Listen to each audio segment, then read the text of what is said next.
ఆంధ్రప్రదేశ్ రాష్ట్ర ప్రభుత్వ ఉద్యోగుల సమస్యల పరిష్కారం దిశగా ఒక కీలక అడుగు పడింది. రాష్ట్ర సచివాలయంలో గౌరవ ముఖ్యమంత్రి శ్రీ నారా చంద్రబాబు నాయుడు గారిని ఈపీటీఎఫ్ రాష్ట్ర నాయకులు కలిశారు. ఉద్యోగుల గుండెల్లో గూడు కట్టుకున్న దశాబ్దాల నాటి సమస్యల నుంచి నిన్నటి బకాయిల వరకు అన్నిటినీ సీఎం గారి దృష్టికి తీసుకెళ్లారు.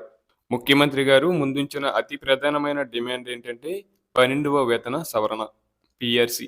ఇప్పటికే 12వ పిఆర్సీ గడువు ముగిసి 29 నెలలు గడిచిపోయింది.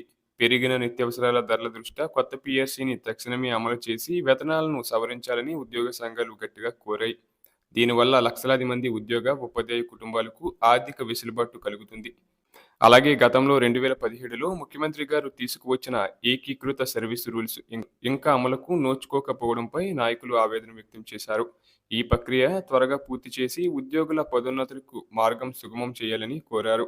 అలాగే స్థానిక సంస్థలలో కారుణ్య నియామకాల ప్రక్రియను వేగవంతం చేసి మరణించిన ఉద్యోగుల కుటుంబాలకు ఆసరాగా నిలవాలని విన్నవించారు.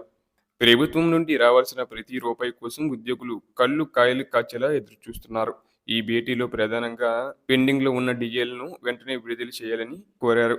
అలాగే కష్టపడి పనిచేసి మిగిల్చుకున్న సెలవుల డబ్బులను తక్షణమే చెల్లించాలని, రిటైర్డ్ అయిన వారికి రావాల్సిన గ్రాట్యుటీ, సరెండర్ లీవ్ బకాయిలు అందక వారు పడుతున్న ఇబ్బందులను సీఎం గారికి వివరించారు.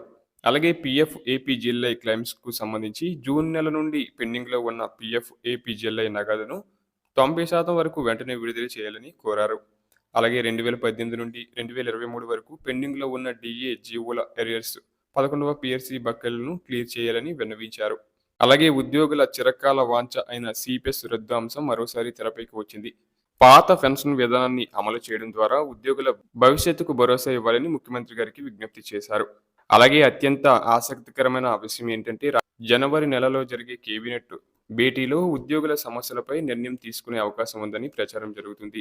ఉద్యోగ, ఉపాధ్యాయులకు సంక్రాంతికి ఏదైనా బిగ్ అప్డేట్ లేదా ఆర్థిక ఊరట లభిస్తుందని అందరూ ఆశగా ఎదురుచూస్తున్నారు. ముఖ్యమంత్రి గారి సానుకూల స్పందనతో ఉద్యోగుల్లో కొత్త ఆశలు చిగురించాయి. మరి ప్రభుత్వం ఏ మేరకు బకాయిలు విడుదల చేసింది, కొత్త పీఆర్సీపై ఎలాంటి ప్రకటన వస్తుంది అన్నది వేచి చూడాలి.